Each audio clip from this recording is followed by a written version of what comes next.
ассалому алайкум дӯстон, хуш омадем ба шабакаи мо. Дар навори имрӯза оиди тозатарин ва муҳимтарин хабарҳо аз ҷаҳони ММА гап мезанем. Барои ҳамин дар ягон ҷо ба ҳазур нишаста лайкро зер кунен. Мо боша наворро оғоз мекунем. доруҳое ки айни замон шумо дида истодаин доруҳои гиёҳии босифат аз ширкати шифофармо мебошад, ки шумо имконият доред ки ҳамаи ин доруҳоро бо нархи арзон дастрас кунед. доруҳо барои хунукзадагӣ ва қавӣ кардани мардонагӣ, барои фарбе ва харобшавӣ, барои ришу мӯйсарбарорӣ, барои дарди дил, дарди мушакҳо ва ҳамчунин равғани сиёҳдона, ки пайғамбар саллаллоҳу алайҳи васаллам гуфта буд, ки ба ғайр аз марг ба ҳамаи дигар дардҳо даво мебахшад. худи ҳозир ба номерҳои дар рӯи экран буда занг зада доруҳои даркории худро харидорӣ кунед ва ҳатман аз номи канали Паҳлавон гап занед. ҳамин гуна шумо ҳам доруҳои даркории худро ба даст меоред ва ҳам канали моро сахт дастгирӣ мекунед. чемпиони UFC дар вазни ним вазнин Ҷамал Хил осеб гирифт ва камарбанди худро озод карда чунин суханҳо гуфт: ҳамаатон медонед ки ман моҳҳо интизори имконияти бо Иҷи Прохаска ҷангидан ва камарбанди худро ҳимоя карданро доштам, аммо мутаассифона ин муҳориба боз каме дигар ба қафо меравад. ман осеб гирифтам ва ин осеби ҷиддӣ аст. маро ҷарроҳӣ ва худбарқароркунӣ интизор аст ва аз ҳамин сабаб ман ҷангида наметавонам. Иҷи Прохаска чемпион буд. вақте ки ӯ осеб гирифт, камарбандро озод кард. ӯ ин корро ба он хотире кард ки дивизиони мо дар як ҷо наиста, ба пеш равад, инкишоф ёбад ва шавқовар бошад, то ин ки тамошобинон дар ин вазн чемпиони худро дошта бошанд. ман ҳам кори кардаи ӯро мекунам ва камарбандро озод мекунам, гуфтааст Хил. хотиррасон мекунем ки Ҷамал Хил моҳи январи ҳамин сол Глове Тейшераро шикаст дода чемпиони нави вазни ним вазнин шуда буд. акнун чӣ гуна ки мебинем ӯ осеб гирифт ва ин камарбанди худро озод кард. акнун ки барои ин камарбанд меҷанга ҳозирашда маълум нест, аммо фикр мекунем ки рӯзҳои наздик ҳамааш маълум хоҳад шуд. мураббии Ислам Махачев Хавьер Мендес оиди охирон суханҳои Чарлз Оливера фикрҳои худро баён кард. Оливера мегӯяд ки моҳҳои ноябр ё ин ки декабр зидди Ислам ҷангидан мехоҳад, аммо ӯ қарор намебарорад.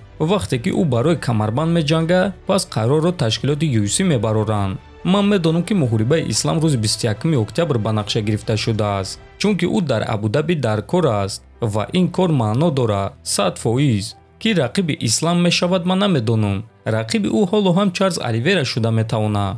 шояд ки Оливера қарор бароварда мегӯяд ки ман тайёрам ки бо Ислам дар Абудаби ҷангам. чунин кораш шуданаш мумкин аст. барои ҳамин мебинем ки чӣ гап мешавад, гуфтааст Мендес. дӯстон, ба фикри шахсии шумо чаро Чарлз Оливера моҳи октябр зидди Ислам Махачев ҷангидан намехоҳад? метавонем фикротонро нависед. мо боша мегузарем ба дигар хабар. вақтҳои охир ҳама оиди Волкановский гап зада истодаанд ва ӯ дар ҳақиқат ин хайбро сазовор аст, чунки рақибони худро эҳтиром мекунад, ягон касро пас намезанад ва баромадҳои олиҷаноб нишон медиҳад. аз ҳамин сабаб барои одамон шавқовар аст фаҳмидан ки рақиби навбатии ӯ кӣ шуда метавонад. ҳозир бисёриҳо рақиби ояндаи ӯ Ислам Махачев, Илия Топурия, Мавсар Евлоев ва Макс Холлоуэйро мебинанд.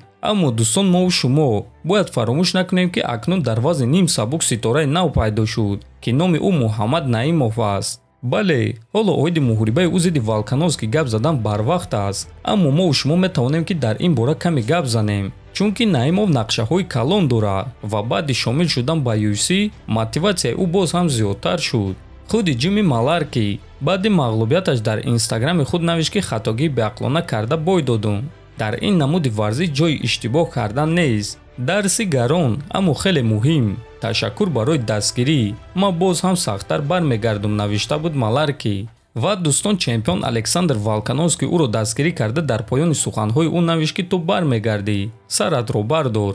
ана дар ин суханҳои Волкановский боша як мухлиси тоҷик ҷавоб дода чунин суханҳо навишт: эй майдача, ба наздикӣ навбати ту мешавад, навиштааст ин мухлиси тоҷик. дӯстон, ман гуфтанӣ нестам ки ба наздикӣ ба Муҳаммад муҳорибаи унвонӣ медиҳанд.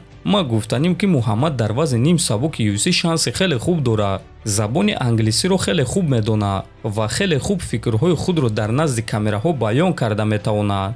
ба суханҳои ӯ баъди муҳориба назар кунед.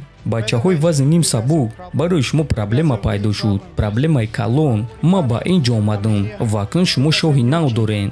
Мундукча ва Макс Холлоуэйро фаромӯш кунед. ман дар ин ҷоюм. ман бале, шояд баъзеҳо гӯянд ки барои чунин суханҳоро гуфтан ҳоло барвақт аст, аммо дӯстон, фаромӯш накунед ки UFC ҳам шоу ва ҳам варзиш аст. агар дар вақташ Ҳабиб Нурмагомедов микрофонро гирифта Конорро мурғ наменомид, агар ки ӯ трештокро сар намекард, пас ба ӯ ба зудӣ муҳорибаи унвонӣ намедоданд. Боварӣ дорам ки бисёри шумо Ҳабиб Нурмагомедовро баъди муҳориба зидди Майкл Ҷонсон шинохтен. Вақте ки ӯ бори аввал трешток кард, бори аввал Конор Макгрегорро мурғ номид, ки дар майдон зиёди мухлисони Конор буданд ва дар ҳамон турнир Конор Макгрегор зидди Эдди Альварес ҷангида аввалин чемпиони UFC дар ду вазн шуд. барои ҳамин дӯстон ма гуфтанем ки Муҳаммад низ чӣ гуфтанашро хуб медонад. Барои пеш бурдани худ қадами аввалро гузошт. Акнун ӯ бояд ки тамринҳои ҷиддӣ гузаронида дар вазни худаш, яъне вазни ним сабук ғалабаҳои дурахшон ба даст биёрад.